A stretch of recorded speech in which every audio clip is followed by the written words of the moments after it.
다시 생각하고 바르게 생각하라.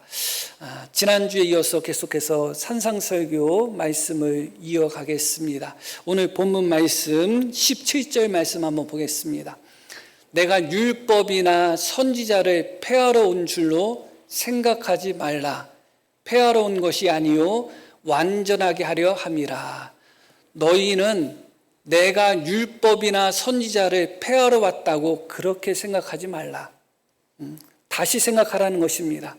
나는 율법이나 선지자를 폐하러 온 사람이 아니고 도리어 완전하게 하려 함이다. 이렇게 말씀하고 계십니다. 우리가 생각하는 것이 항상 옳다면 얼마나 좋겠어요. 그런데 지나고 나서 보면 내가 생각했던 것이 그때 옳은 생각이 아니라 잘못된 생각이었다는 것을 깨달을 때가 참 많습니다. 그렇기 때문에 생각하는 것을 다시 생각해 봐야 되는 부분들이 많습니다. 그리고 나의 생각이 과연 올바른 생각인지 바른 생각인지를 점검할 필요가 있는 것이죠. 항상 모든 부분에 있어서 그렇습니다. 특별히 신앙생활에 있어서는 더더욱 그렇습니다. 내가 하나님의 말씀을 믿고 순종하는 삶, 이것이 과연 올바른 순종의 삶인지 하나님이 기뻐하시는 삶인지를 다시 생각하고 또 생각하며 바르게 생각할 필요가 있는 것이죠. 오늘 말씀은 지난주 말씀에 이어지는 말씀일 수밖에 없는데 지난주 말씀의 16절 말씀 한번 보겠습니다. 이같이 너희 빛이 사람 앞에 비치게 하여 그들로 너희 착한 행실을 보고 하늘에 계신 너희 아버지께 영광을 돌리게 하라. 세상 사람들이 너희 착한 행실을 보고 하늘에 계신 아버지께 영광을 돌리게 하라. 이렇게 말씀이 나옵니다. 우리의 착한 행실로 세상 사람들이 하나님께 영광을 돌리도록 하라. 그러면 착한 행실이 뭔가? 그냥 착하게 살면 되지. 물론 착하게 살면 되죠. 그런데 오늘 말씀은 착한 행실이 무엇인지를 다시 생각하려고 하는 것입니다. 그리고 무엇이 착한 행실인지를 바르게 생각하려고 하는 것입니다. 때로는 내가 생각하는 착한 행실이 하나님이 보시기에는 착한 행실이 아닐 수도 있는 것이죠. 나는 선한 일이라고 생각했던 그런 선한 나의 모습이 하나님이 보시기에는 선하지 않을 수도 있는 것입니다. 그렇기 때문에 우리의 착한 행실로 하나님께 영광을 돌려야 되는데 그런 마음이 없는 성도님들 하나도 없잖아요. 다 하나님 앞에 착한 행실로 하나님께 영광 돌리고자 하는 마음이 다 있으시잖아요. 그런데 내가 생각하는 착한 행실이 하나님이 말씀하시고 하나님이 원하시는 기준과 다른 착한 행실이라면 오히려 하나님께 영광이 돌아가지 않을 수도 있는 것입니다. 그렇기 때문에 오늘 말씀 속에서는 과연 하나님께 영광을 돌리는 착한 행실이 무엇인가를 살펴보려고 하는 것입니다. 20절 말씀을 보겠습니다. 내가 너희에게 이르노니 너희 의가 서기관과 바리새인보다 더 낫지 못하면 결코 천국에 들어가지 못하리라. 우리에게 요구되는 착한 행실이 과연 무엇이냐면 너희 그것이 서기관과 바리새인보다 더 낫지 못하면 결코 천국에 들어가지 못하리라 하는 말씀처럼 최소한 우리에게 요구되는 착한 행실은 서기관과 바리새인들의 의로운 삶보다는 더 우월해야 된다. 더 나아야 된다. 그것입니다. 서기관과 바리새인들 하면 우리는 긍정적인 이미지가 떠오릅니까? 아니면 부정적인 이미지가 떠오르나요? 대부분 예수님을 믿는 사람들은 서기관과 바리새인들 하면 부정적인 이미지가 떠오르겠죠. 그러면 예수님 당시에 서기관과 바리새인들이라고 할 때 백성들, 군중들, 이스라엘 사람들은 그들을 긍정적으로 생각했을까요? 부정적으로 생각했을까요? 긍정적으로 생각했어요. 가장 존경했던 그런 계층이 바로 서기관과 바리새인들이었어요. 그들은 하나님의 율법에 너무도 철저하게 순종하고 지키려고 했던 사람들이었습니다. 그래서 서기관과 바리새인들은 이스라엘 백성들에게 큰 존경과 칭송을 받았던 사람들인 것입니다. 주님은 분명히 말씀하고 계십니다. 하나님의 말씀을 철저하게, 문자 그대로 철저하게 지키려고 했던 그 서기관과 바리새인들보다 더 나은 의가 너희에게 있어야 된다. 그것이 주님이 우리에게 요구하시는 착한 행실이다. 그것입니다. 그렇다면 서기관과 바리새인보다 더 나은 의가 무엇인가? 그 부분을 오늘 또 다시 한번 살펴볼 필요가 있습니다. 결국은 착한 행실은 오늘 말씀 속에서는 서기관과 바리새인들보다 더 나은 의로운 삶이 바로 착한 행실이 되는 것이고, 그것이 무엇인지를 다시 한번 살펴보려고 합니다. 다시 17절 말씀으로 한번 돌아가겠습니다. 주님이 이렇게 선언하십니다. 내가 율법이나 선지자를 폐하러 온 줄로 생각하지 말라. 여기서 율법이나 선지자에 대해서 먼저 생각해 볼 필요가 있죠. 율법이나 선지자가 무엇을 의미하는가? 논증하지는 않겠습니다. 그냥 단답형으로 말씀을 드릴게요. 성경을 이야기합니다. 구약 성경을 이야기하고 있습니다. 유대인들은 구약 성경을 율법과 선지자 혹은 하나를 더 보탠다면 시편, 이렇게 둘 내지 셋으로 이야기했습니다. 그래서 율법이나 선지자라고 이야기할 때는 구약 성경을 이야기하고 있습니다. 특별히 율법은 모세 오경을 이야기하고 있고, 나머지 선지자는 나머지 성경 부분을 이야기하고 있다. 그렇게 이해하시면 됩니다. 그러면 이 말씀이 무엇이냐?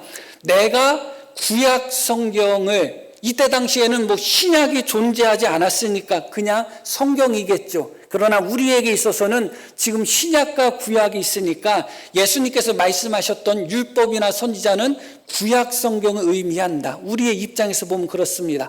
내가 구약 성경을 폐하러 온 줄로 생각하지 말라는 겁니다. 왜냐하면 주님의 가르침들을 보면 구약 성경에 기록되어 있는 말씀과 다른 부분들이 다르다기보다도 달라 보이는 부분들이 많이 있거든요. 그러다 보니까 일반 백성들이 들을 때, 아니, 성경을 무시하나? 성경을 소홀히 여기나? 혹은 성경을 무너뜨리려고 하나? 그렇게 생각할 수가 있었다는 겁니다. 그러나 주님은 단호하게 말씀합니다. 나는 율법이나 선지자, 구약 성경을 폐하러 온 사람이 아니라고 말씀하고 계십니다. 오히려 구약 성경은 어떤 부분인가? 18절 말씀을 보겠습니다. 진실로 너희에게 이르노니 천지가 없어지기 전에는 율법의 1.1획도, 이것도 구약 성경 이야기예요. 더 좁게 이야기하면 모세 오경이지만 구약 성경이다. 그렇게 이해하시면 됩니다. 율법의 1.1획도 결코 없어지지 아니하고 다 이루리라. 이 말씀 속에서는 두 가지 기한이 나옵니다. 하나는 뭐냐면 천지가 없어지기까지, 그때까지는 결코 율법의 가장 작은 점 하나, 가장 작은 획 하나도 없어지지 않을 것이다. 또 하나는 다 이루어지기까지, 우리 성경에는 다 이루리라 그렇게 번역이 됐지만 원래 보면 다 이루기까지라고 번역하는 것이 맞습니다. 그러니까 천지가 없어지기까지는 결코 이 구약 성경은 1.1획도 없어지지 않을 것이다. 이 구약 성경에 기록된 모든 것이 다 이루어지기까지는 결코 이 말씀이, 이 구약 성경이 사라지지 않을 것이다. 그렇게 말씀하고 계십니다. 그러니까 단지 예수님은 율법을 폐하러 오시지 않았을 뿐만 아니라 그 율법은 천지가 없어지는 한이 있다 할지라도 없어지지 않는다는 거예요. 그것이 바로 어떤 말씀을 의미한다고요? 구약 성경을 의미하고 있는 거예요. 구약 성경. 그럼 지금의 우리에게 와서는 어떨까요? 초대교회 때 구약 성경 자체를 인정하지 않는 이단들이 있었습니다. 구약 성경의 말씀과 신약 성경의 말씀이 너무 다르게 느껴진 거예요. 그래서 어떤 자는 심지어 구약 성경은 마귀가 기록한 성경이라고 그렇게까지 말했던 자도 있었고, 구약 성경 자체를 무시했던 것이죠, 사실은. 그리고 역사적으로 계속 놓고 보면 수많은 시대를 거쳐가면서 곳곳에서 이 구약 성경의 가치를 무시하는 사람들이 참 많았습니다. 신약보다 열등하고 신약보다 못하다고 생각하는 사람들이 너무 많았어요. 그리고 지금에 와서도 그런 생각을 가진 사람들이 참 많습니다. 구약이 중요한 게 아니라 신약이 중요하다고 생각하는 사람들이 많습니다. 그러나 그렇지 않습니다. 구약이나 신약이나 사실은 동등합니다. 무엇이 우에 있고 무엇이 열에 있지 않습니다. 우열이 존재하지 않습니다. 이 하나님의 말씀은 천지가 없어지는 한이 있다 할지라도 신약 성경뿐만 아니라 구약 성경, 신구약 모든 성경은 결코 1.1획도 변하거나 사라지거나 없어지지 않는다는 것입니다. 17절 말씀을 다시 한번 보겠습니다. 우리 예수님은 모든 사람들이 생각할 때, 많은 사람들이 생각할 때 율법이나 선지자, 성경 말씀을 폐하러 온 분처럼 보였지만 실상은 주님이 뭐라고 말씀하시냐? 그렇지 않다는 겁니다. 예수님은 폐하러 온 것이 아니라 뭐라고 말씀하시죠? 도리어 완전하게 하려 합니다. 그렇게 말씀하십니다. 도리어 완전하게 하신다. 그것은 여러 가지 의미가 있어요. 사실은 여러 가지 의미가 있는데 다 살펴볼 수는 없습니다. 그러나 한 가지를 우리가 여기서 살펴본다면 하나님께서 말씀하신 구약 성경의 의미를, 그 율법과 선지자의 의미를 더 분명하게, 더 확실하게, 더 본질적으로 완전하게 한다. 그런 의미예요. 그리고 이 단어의 원래 뜻은 충만하게 한다, 혹은 채운다는 의미가 있어요.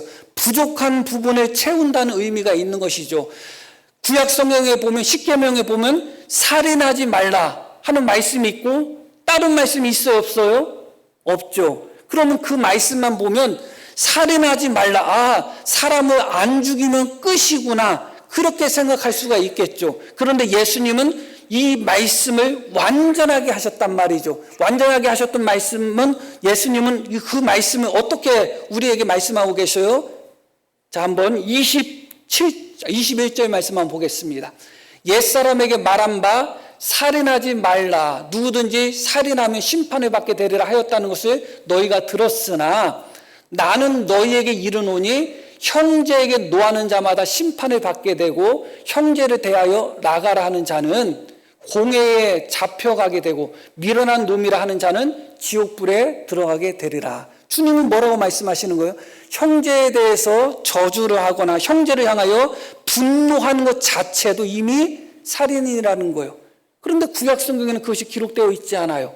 그것이 바로 율법을, 말씀을 완전하게 하심이다. 다시 말씀드리면 원래 하나님의 뜻을 분명히 드러내신다. 원래 하나님의 뜻, 그 본질을 분명하게 우리에게 나타내신다. 그리고 그 부족하게 보이는 그 부분을 채워 넣으신다. 그런 의미로서의 완전함인 것입니다. 다시 말씀드리면 결국은 예수님은 율법이나 선지자를 폐하러 오신 분이 아니라 구약 성경을 가치 없는 것으로 치부하시고 던져버리시고 하나님의 말씀으로서 신약 성경만 우리에게 주시려고 오신 분이 아니라 이 구약 성경이 참된 하나님의 말씀인 것을, 그 본질을 드러내기 위하여, 이 구약 성경에 기록된 하나님의 말씀의 참된 의미를 드러내기 위하여 오셨다. 그것이 바로 율법과 선지자를 완전하게 하십니다. 그래서 자칫 잘못하면, 이 말씀을 오해하면 완전하게 한다고 할 때 율법주의처럼 혹은 구약 성경을 너무 강조하는 것이 아닌가, 그렇게 생각할 때가 있죠. 그런데 완전하게 한다는 것은 무엇을 의미하냐면, 다시 말씀드렸듯이 원래 의미를 회복한다는 거예요. 본래 의미를 회복한다는 겁니다. 그게 완전하다는 거예요. 그래서 어떤 부분에 있어서는 구약 성경에 기록된 율법과 계명보다 더 강하게 말씀하실 때가 있어요. 그리고 어느 때 보면 구약 성경에 기록된 계명보다 더 약하게 말씀하실 때가 있어요. 그게 완전하게 하는 것이다. 다시 말씀드리면 무조건 구약 성경에 있는 하나님의 계명을 더 강하게 말씀하시고 더 엄격하게 말씀하시는 것이 완전하게 하는 것이 아니라 어떤 부분은 더 부드럽게 말씀하시고 어떤 부분은 더 엄격하게 말씀하시는 것을 통해서 완전하게 하셨다. 좀 어려운 말씀이죠. 다시 말씀드리면 살인에 있어서는 훨씬 더 엄격하게 말씀하셨잖아요. 노하거나 바보라고 얘기해도 그는 심판을 받게 될 것이라고 훨씬 더 강하게 말씀하셨죠. 엄격하게. 그러나 안식일에 대해서는 뭐 어떻게 말씀하셨어요? 안식일은 사람을 위해서 존재하는 것이다. 사람이 안식일을 위해서 존재하는 것이 아니다.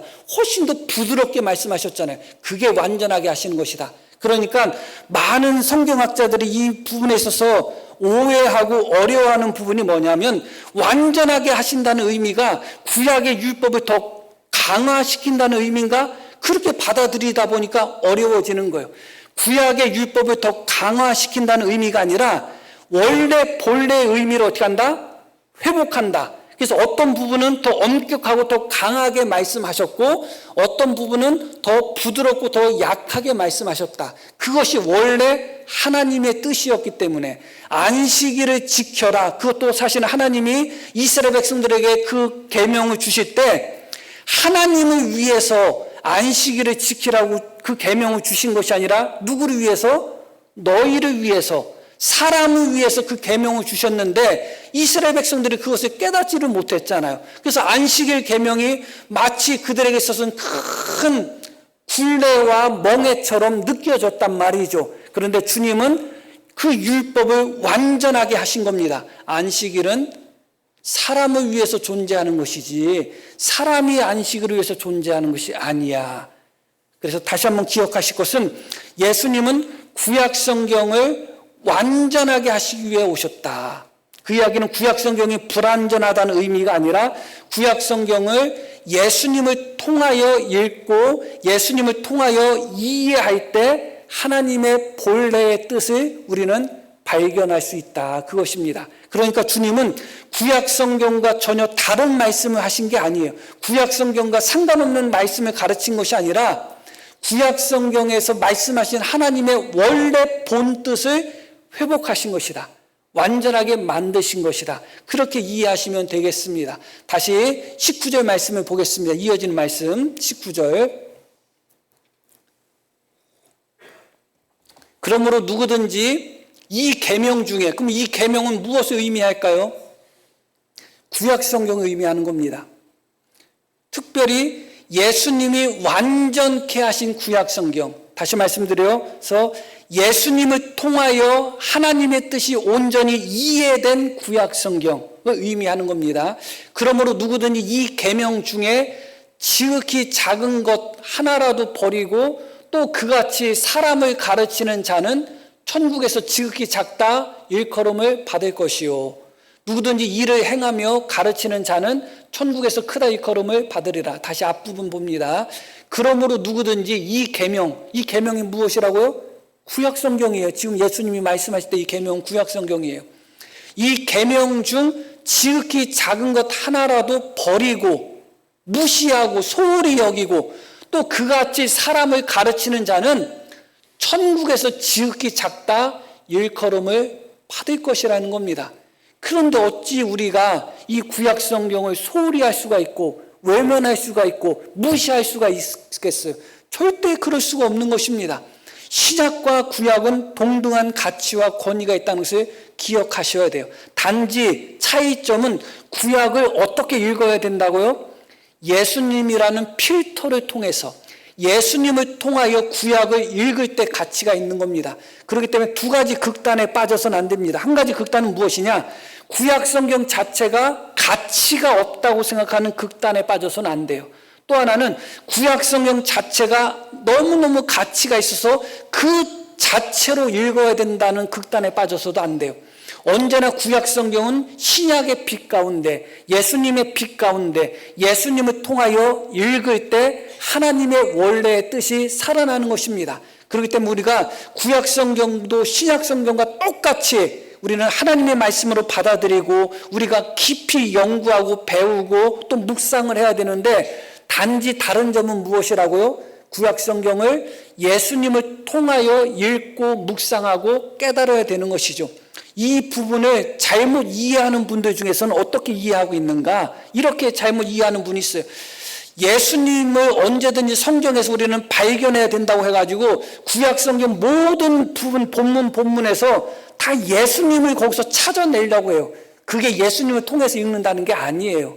살인하지 말라는 말을 너희가 들었으나 나는 너희에게 말하노니 형제를 향하여 노하는 자마다 이미 그 마음에 살인한 자다. 그 말씀만 놓고 보면 거기 예수님이 있어요, 없어요? 예수님이 없잖아요. 살인, 나는 그냥 사람만 안 죽이면 살인인지 알았는데 알고 봤더니 형제를 미워하는 것도 살인이네? 그렇게 깨달으면 맞게 깨달은 거죠. 그런데 그 말씀마다 다 예수님이 어떻고 예수님을 다 찾으라는 의미가 아니에요. 예수님을 통하여 읽으라는 것은 예수님께서 그 말씀을 어떻게 밝혀주셨느냐, 그 필터를 통해서 바라보라는 겁니다. 그래서 구약의 모든 본문에서 다 예수님을 발견해야 된다는 것이 아니라 예수님의 가르침, 하나님의 본질을 구약 성경에서 발견해야 된다. 그렇게 이해하시면 될 것입니다. 자, 그런데 이것이 놀라운 것이 무엇이냐면 이것 중에 가장 작은 것이라 할지라도 그것을 버리고 가르치지 않는 자는 천국에서 가장 작은 자가 될 것이라고 말씀합니다. 이 부분에 있어서는 길게는 말씀을 드리지는 못하지만 우리가 천국에 대해서 오해하는 것 중에 하나가 무엇이냐? 천국이 공평하다고 오해를 하고 있어요. 절대 공평하지 않아요. 절대 공평하지 않아요. 지금 천국에 바울 사도가 있을까요? 없을까요? 있죠. 그러면 십자가상에서 구원받은 강도가 있을까요? 없을까요? 있죠. 천국에서 똑같이 살까요? 표현 이상하지만 절대 그렇지 않아요. 성경에서 왜 천국에서 우리가 누리는 영광과 천국에서 하나님 앞에 받을 상급을 왜 말하고 있을까요? 이 땅에서 아무렇게나 살다 예수 믿고 구원받은 사람과 바울 사도처럼 살다가 구원받아 천국 간 사람이 천국에서 똑같이, 천국이니까 너나 나나 공평하고 너나 나나 똑같이 누리고 너나 나나 똑같은 위치에 있다? 그것은 성경이 우리에게 가르쳐주는 진리가 아니에요. 우리가 만들어낸 성경의 개념이고 우리가 만들어낸 천국의 개념이고 철학적인 천국의 개념이지 성경의 개념이 아니에요. 그러니까 어려운 거예요. 천국에는 슬픔도 없고 눈물도 없고 맞아요. 그런데 그런 거 생각할 때는 너나 나나 다 똑같을 것 같은데 실제로는 그렇지 않아요. 불 가운데 구원받은 자와 같은 삶을 사는 자가 천국에 있어요. 그가 어떤 삶을 살지는 우리는 알 수는 없지만 영광의 면류관, 생명의 면류관을 받고 천국에서 살아가는 사람이 있어요. 그러나 전혀 그런 것도 상관없이 주 앞에 아무런 상급도 없이 아무런 영광도 없이 살아갈 사람도 분명히 존재해요. 그들의 삶의 방식이 천국에서 어떻게 차이가 나는지는 모르겠지만 최소한 구별된 삶으로서는 드러날 수밖에 없을 거예요. 그것이 무엇이라고 제가 단정 지을 수도 없고 이야기할 수는 없지만 다시 말씀드리면 주를 위하여 평생 나의 생명까지 바쳐가면서 주님을 섬겼던 사람과 탱자 신앙생활 했던 사람이 천국에서 누리는 지위가 똑같지 않다는 것만은 분명해요. 그래서 예수님은 몇 번에 걸쳐서 계속 말씀하시기를 천국에서 큰 자 혹은 천국에서 작은 자 그런 말씀을 여러 번 하신 거예요. 분명히 천국에서는 큰 자가 있고 작은 자가 있을 거예요. 그게 어떤 방식으로 표현되고 나타날지는 모르지만 분명히 있을 것입니다. 그런데 천국에서 큰 자와 작은 자의 기준이 되는 부분이 오늘 말씀 속에서는 특히 목사처럼 가르치는 위치에 서 있는 사람에게 더 중요한 말씀이겠죠. 이 말씀, 특히 구약 성경이 구약 성경이라고 해가지고 그것을 소홀히 여기거나 그것을 내버려 두거나 그래서 그것에 이거는 가치가 없어, 이건 별로 아니야, 중요하지 않아 하면서 그것을 가르치지 않는 자는 천국에서 가장 작은 자가 될 것이라는 것입니다. 심지어 루터, 종교개혁자 루터조차도 신약 성경에서 야고보서 같은 성경은 아예 지푸라기 성경이라고 했습니다. 같은 성경이라고 생각하지 않았어요. 이건 가치가 없는 성경이라고 생각한 것입니다. 내 마음대로 이것은 가치가 있는 말씀이고 내 마음대로 이건 가치가 없는 말씀이고 하고 목사가 스스로 판단을 해서 이 말씀을 제해버리고 저 말씀을 제해버리고 전하고 싶은 것만 전한다면 목사는 천국에서 가장 작은 자가 될 수밖에 없는 것입니다. 결국은 목사가 매주마다 하나님의 말씀을 전하는 것이 성도들에게도 의미가 있지만 목사 본인에게도 의미가 있는 것이죠. 나 자신에게 있어서도 사실은 매주마다 하나님의 말씀을 전하는 것을 통해서 내가 정말 하나님 나라에서 큰 자로서 하나님 나라에 입성할 수 있는 것인지 가장 작은 자로 입성할 것인지가 결정이 되는 거예요. 내 마음대로 하나님의 말씀을 여과시켜버리고 내 마음대로 하나님의 말씀을 선별해서 내 마음대로 하나님의 말씀을 전한다면, 특히 구약성경 같은 경우는 별로 가치가 없어, 신약이 중요해 하면서 아예 구약성경 자체를 거의 살펴보지 않고 그렇게 말씀을 전한다면 단언컨대 그 목사님은 하나님 나라에서 큰 자가 될 수는 없을 겁니다. 이 땅에서, 세상에서 큰 교회 목사가 될 수는 있지만 세상에서 큰 교회 목사가 하나님 나라에서 큰 자가 되는 것은 아니잖아요. 그런데 오늘 드리고 싶은 말씀이 다시 본문으로 돌아갑니다. 20절 말씀, 처음에 드렸던 말씀, 착한 행실이 과연 무엇인가? 그것은 서기관과 바리새인보다 더 나은 의라고 말씀드렸어요. 그 부분이 무엇인가를 말씀을 드리는 거예요. 자, 20절 말씀 보면 20절, 내가 너희에게 이르노니 너희 의가 서기관과 바리새인보다 더 낫지 못하면 결코 천국에 들어가지 못하리라, 이렇게 말씀하셨죠. 우리의 의가 서기관과 바리새인의 의보다 훨씬 나아야 된다고 말씀하신 겁니다. 그게 착한 행실이라는 것이죠. 자, 이어지는 말씀 계속 그 9절 보낸 거 이어서 계속 띄우면 돼요. 자, 21절부터 옛사람에게 말한 바 살인하지 말라, 누구든지 살인하면 심판을 받게 되리라 하였다는 것을 너희가 들었으나, 이게 서기관과 바리새인들의 의예요. 최소한 그들은 살인하지는 않습니다. 그런데 우리는 사람을 죽이지 않는 것으로 만족해서는 안 되죠. 서기관보다 바리새인보다 더 나은 의가 무엇인가? 그것은 예수님으로 말미암아 완전해진 하나님의 계명이에요. 예수님으로 말미암아 완전해진 하나님 계명 무엇이냐? 구약성경 10계명에서는 살인하지 말라 해서 끝나지만 그것을 예수님은 하나님의 본뜻을 우리에게 보여주셨는데 그것을 순종하는 삶이, 예수님이 완전케 하신 율법과 계명을 순종하는 삶이 서기관과 바리새인보다 더 나은 삶인데, 나은 의인데, 그것이 바로 뭐예요? 서기관과 바리새인들은 살인하지 않으면 됩니다. 그들은. 그러나 그들의 의예요, 그게. 그러나 우리에게 요구되는 의는 무엇이냐? 착한 행실은 무엇이냐? 나는 너희에게 이르노니 형제에게 노하는 자마다 심판을 받게 되고 형제를 대하여 나가라 하는 자는 공회에 잡혀가게 되고 미련한 놈이라 하는 자는 지옥불에 들어가게 될 것이다.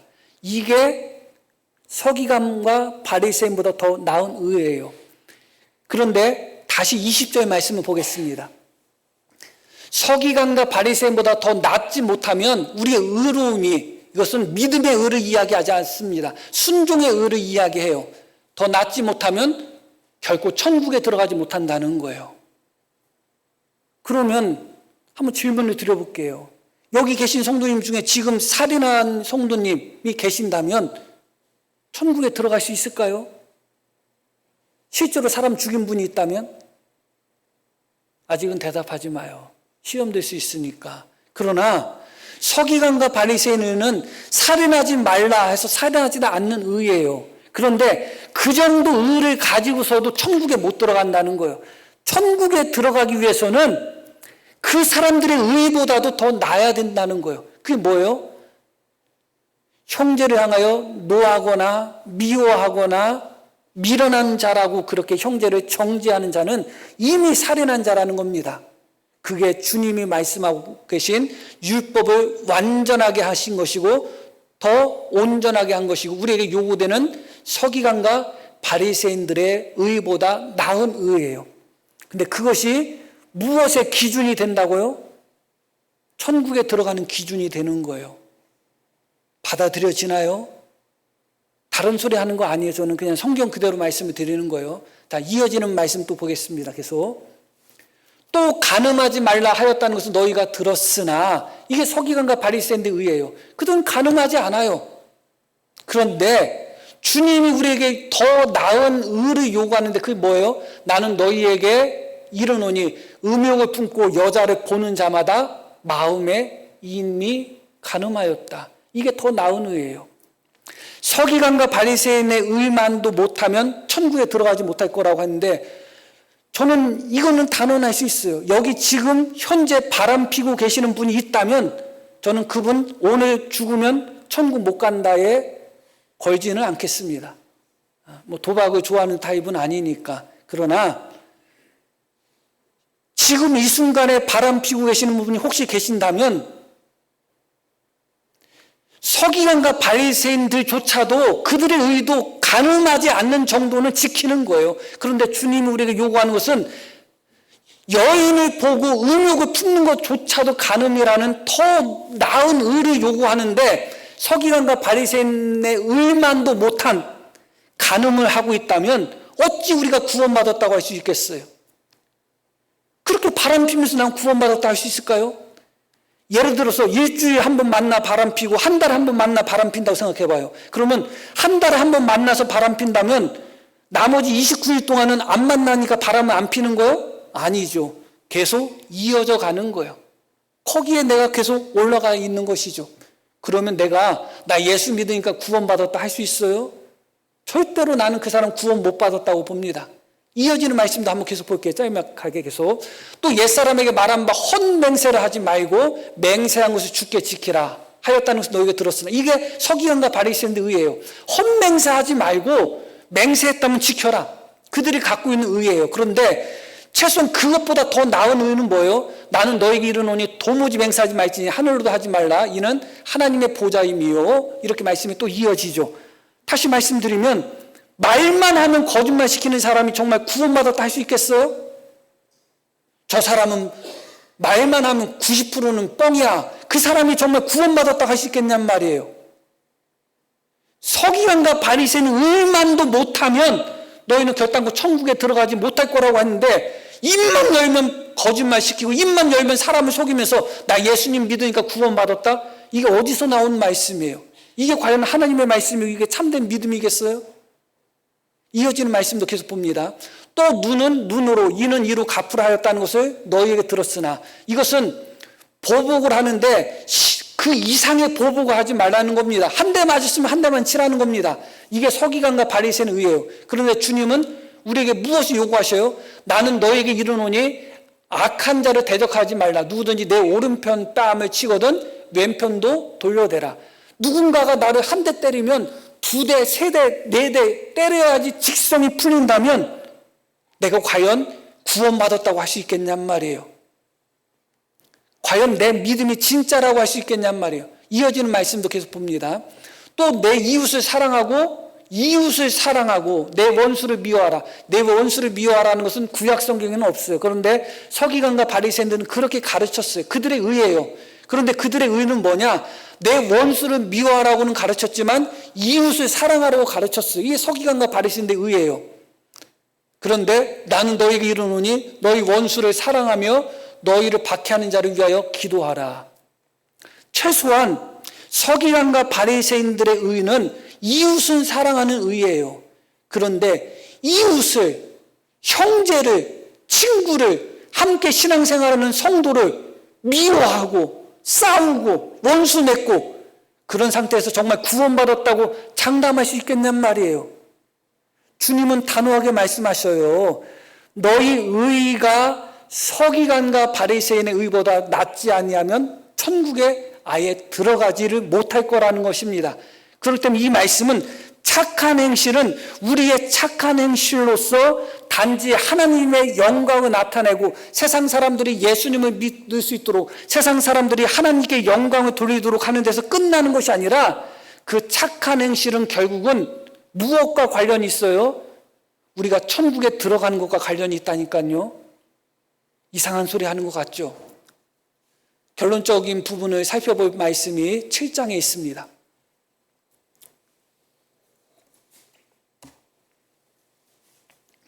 너무 중요한 말씀이죠. 나더러 주여 주여 하는 자마다, 여기 계신 분들 다 주여 주여 하는 자죠. 예수님을 향하여 천국에 들어갈 것이 아니요. 뭐라고 말씀하셔요? 다만, 같이 한번 읽겠어요. 다만 하늘에 계신 내 아버지의 뜻대로 행하는 자라야 들어가리라. 이 말씀을 우리가 어떻게 무시할 수 있어요? 이 말씀 무시할 수 있는 말씀이에요? 절대로 무시할 수 있는 말씀이 아니에요. 계속 말씀을 띄워봐요. 나더러 주여 주여 하는 자마다, 내가 예수님 믿습니다 하고 말하는 사람들마다 다 천국에 들어갈 것은 아니다. 오히려 천국에 들어갈 사람은 하나님 아버지의 뜻대로 행하는 자, 그것이 바로 오늘 우리가 배우는 그 말씀이에요. 서기관과 바리새인의 의보다 더 나은 의, 예수님을 통하여 가르쳐진 하나님의 말씀과 계명, 그것을 순종하는 자만이 천국에 들어갈 것이라는 겁니다. 23절 말씀도 봅니다. 그때에 내가 그들에게 밝히 말하되 내가 너희를 도무지 알지 못하니. 너희가 누구예요? 예수님 보고 주여 주여 하는 사람들이에요. 그런데 예수님은 뭐라고 말씀하시냐? 너희를 내가, 나보고 주여 주여 하는 너희를 나는 도무지 알지 못한다는 겁니다. 그리고 22절 말씀도 보겠습니다. 그날에 많은 사람이 나더러, 22절, 우리가 이르되 주여 주여, 주여 주여는 엄청 많이 나오네요. 그렇죠? 우리가 주의 이름으로 선지자 노릇하며 주의 이름으로 귀신을 쫓아내며 주의 이름으로 많은 권능을 행하지 아니하였나이까. 이 사람들이 거짓말을 시키는 걸까요? 진실을 말하는 걸까요? 진실을 말하는 거죠. 이 사람들은 주님의 이름으로 귀신도 쫓아내고 주님의 이름으로 선지자 노릇하고 주님의 이름으로 능력도 행하고 그랬던 사람들입니다. 그리고 예수님을 주님이라고 불렀던 사람들입니다. 다시 23절. 그런데 주님이 뭐라고 말씀하셔요? 그때 내가 그들에게 밝히 말한다. 나보고 주여 주여 하는 자에게 밝히 말하시겠다는 겁니다. 내가 주님의 이름으로 선지자 노릇했다는 사람들에게 밝히 말씀하시겠다는 겁니다. 내가 주님의 이름으로 귀신 쫓아내고 내가 주님의 이름으로 병을 고치고 내가 주님의 이름으로 권능을 행했다고 하는 그들에게 밝히 말씀하신다는 겁니다. 뭐라고 말씀하시냐? 내가 너희를 도무지 알지 못하니. 뭐라고 말씀하셔요? 같이 한번 읽을게요. 불법을 행하는 자들아 내게서 떠나가라. 믿지 않는 자야 내게서 떠나가라고 말씀하신 게 아니에요. 불법을 행하는 자들아 내게서 떠나가라고 말씀하신 겁니다.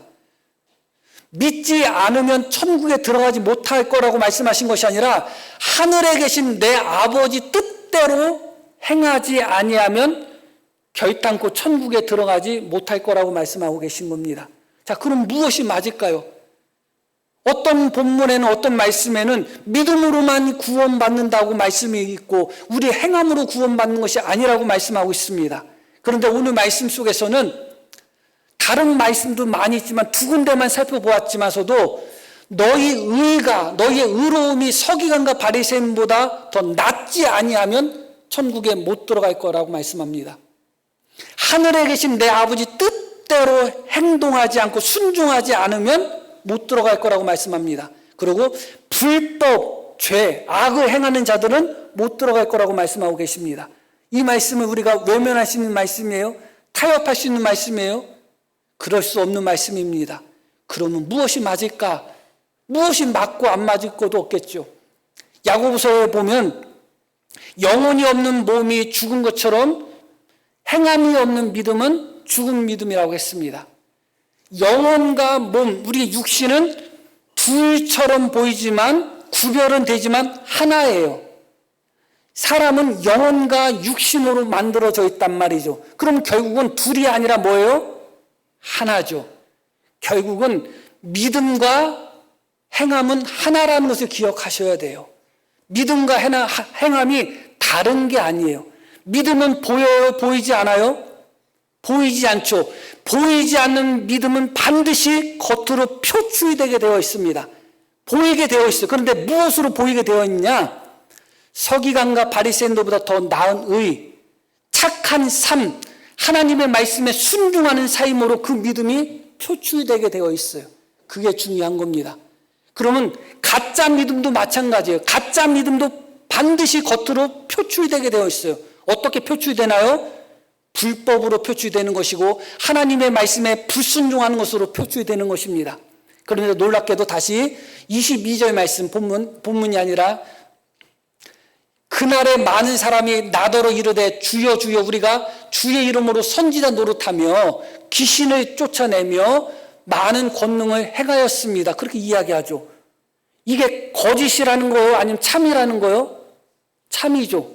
그러면 이것은 이 사람들의 참된 믿음에서 표출된 건가요? 그렇지 않잖아요. 이 사람들이 참된 믿음을 가졌다면 구원을 받지 왜 예수님이 내가 너희를 모른다고 하겠어요? 거짓된 믿음을 가졌으니까 내가 너희를 모른다고 한 거예요. 그것은 무엇을 이야기하느냐? 이런 종교적인 모습은 참된 믿음 속에서도 표출이 될 수도 있지만 거짓된 믿음 속에서도 이런 종교적인 행위는 표출이 된다는 거예요. 그게 무서운 거예요. 그렇기 때문에 내 믿음을 어떻게 확인해야 되는가? 보이지 않는 내 믿음을 어떻게 확인할 수 있겠어요? 내 안에서 내 믿음을 확인하려고 하면 확인을 못하는 거예요. 내 안에서 보이지 않는 믿음을 확인하려고 하니까 다 믿음이 있다고 생각하죠. 보이지 않는 믿음은 반드시 보이도록 그 믿음은 표출이 됩니다. 그런데 표출된 것으로 내 믿음을 확인해야 되는데 무엇으로 확인하냐? 내가 주여 주여 하는 것으로 확인하고 내가 귀신 쫓아내는 것으로 확인하고 내가 선지자 노릇하는 것으로 확인하고 내가 교회 다니는 것으로 확인하다 보니까 우리의 믿음을 잘못 확인하는 거예요. 그런 종교적인 행위는 거짓된 믿음 속에서도 얼마든지 나타날 수 있는 행위라는 겁니다. 오직 참된 믿음에서 표출될 수밖에 없는 것이 있는데 그것이 무엇이라고요? 하나님의 말씀대로 순종하는 삶이에요. 착한 삶이에요. 그렇기 때문에 내가 선지자 노릇하고 귀신 쫓아내는 것보다 더 어려운 게 뭔지 알아요? 누가 내 뺨을 치면 오른뺨을 치면 왼뺨을 갖다 대는 거, 그게 더 어려워요. 훨씬 더 어려워요. 왜 그럴까요? 그게 진짜 믿음이 필요한 거기 때문에 그래요. 그렇기 때문에 다시 생각하고 바르게 생각해야 된다는 것은 무엇이냐면 우리의 믿음은 반드시 표출된다. 그런데 구원받는 믿음은 어떤 믿음이냐? 겉으로 드러나는데 무엇으로 드러나는 믿음이에요? 선한 삶, 하나님의 말씀에 순종하는 삶, 예수님의 말씀을 따라가는 삶, 의로운 삶, 그런 것으로 표출되는 믿음으로서만이 구원을 얻을 수 있다는 거예요. 거짓된 믿음에서는 불법과 더러움이 표출될 수밖에 없습니다. 그럼 다시 말씀드릴게요. 진짜 내가 예수님을 믿는 사람이라면 사람 죽이고 살인하고 간음하고 강간하고 그런 못된 짓을 할 수 있을까요? 절대 할 수 없습니다. 절대 할 수 없어요. 어떤 교회 목사님이 10년이 넘는 기간 동안 그 교회 여집사하고 바람을 핀 교회 목사님이 있었어요. 10년이 넘는 기간 동안 그랬어요. 그런데 그 교회가 많이 부흥됐던 교회예요. 설교도 잘하셨던 분입니다. 거짓된 믿음 속에서도 얼마든지 좋은 설교가 나타날 수가 있고 성도들이 볼 때 거짓된 믿음 속에서도 얼마든지 병든 사람 고치는 기적이 나타날 수가 있어요. 그것 가지고 내 믿음을 확인할 수는 없어요. 진짜 믿음은 내 안에서 무엇으로 표출된다고요? 서기관과 바리새인들보다 더 나은 의로 표출되는 거예요. 하나님의 말씀에 순종하는 삶으로 표출되는 것입니다. 그러기 때문에 다시 말씀을 드리지만 이 착한 행실, 하나님의 말씀에 순종함으로 말미암아 서기관과 바리새인들보다 더 나은 의로서 세상을 살아가는 것은 단지 하나님의 영광을 나타내는 차원에서 끝나는 것이 아니라 내 믿음이 진짜 믿음이라는 것을 보여주는 방증이고, 그것은 무엇과 지켜야 된다고요? 천국에 들어가느냐 들어가지 않느냐와 지켜야 돼요. 우리 성도님들 중에 나는 다 믿음 있다고 생각하시겠죠? 내 믿음 거기서 확인하지 마시기를 바랍니다. 내 말을 통해서 확인하시고 내 행동을 통해서 확인하셔야 됩니다. 교회 다니는 것으로 확인하지 마시고 헌금 드리는 것으로 확인하지 마시고 내가 어떻게 더 거룩하고 더 선하고 더 하나님의 말씀에 더 순종하는 사람인가를 통해서 우리의 믿음을 확인하셔야 되는 겁니다. 그래야지 속지 않아요. 그래야지 정말 속지 않아요. 많은 사역자들 중에 정말 이름을 떨치던 자 중에 이단으로 빠지는 사람들이 많습니다. 그들이 이 부분에서 속아 넘어가서 그래요. 수많은 이단들 보면 성적인 문제가 안 들어있는 이단이 없어요. 물질적인 문제가 안 들어있는 이단들이 없어요. 그런데 그 이단을 이끄는 교주들 보면 설교도 잘하고 기적도 많이 나타나요. 그런 것에서 우리가 믿음을 발견해서는 안 됩니다. 참된 믿음, 정말 하나님 나라에 넉넉히, 표현이 이상하지만 넉넉히 들어갈 수 있는 그런 믿음, 그것은 서기관과 바리새인들보다 더 나은 의로서 표출되는 믿음입니다. 그런 믿음이 우리 모두에게 있기를 소망합니다. 자, 우리 들으신 말씀 기억하며 우리 함께 기도하시겠습니다.